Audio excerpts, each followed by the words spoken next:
So ఇప్పుడు breast feeding వచ్చింది కాబట్టి బ్రెస్ట్ ఫీడింగ్ జనరల్గా మీరు ఎన్ని రోజులు ఇవ్వమంటారు పాలు?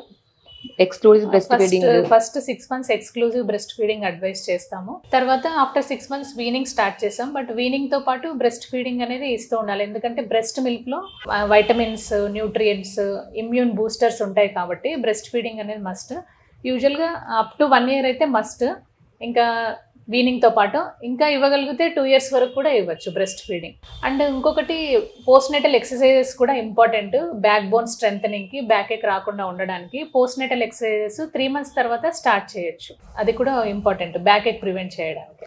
సో చాలా మంది డెలివరీ ఆ ప్రాసెస్లో అంతా ఏమవుతుందంటే ఆ పెయిన్స్ వల్ల ఆ ప్రొజెస్ట్రాన్ హై లెవెల్లో ఉంటుంది ప్రెగ్నెన్సీలో అంతా. సో దానివల్ల పెల్విక్ మజిల్స్ ఆ డెలివరీ ప్రాసెస్లో అంతా రిలాక్స్ అయిపోతాయి.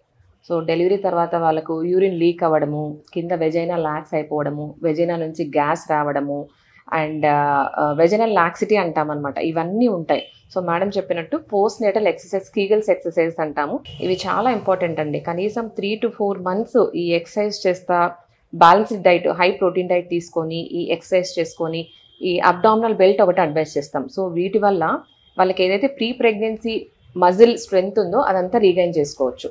సో వీటితో పాటు సప్లిమెంట్స్, ఐరన్, కాల్షియం సప్లిమెంట్స్ కూడా చాలా ఇంపార్టెంట్.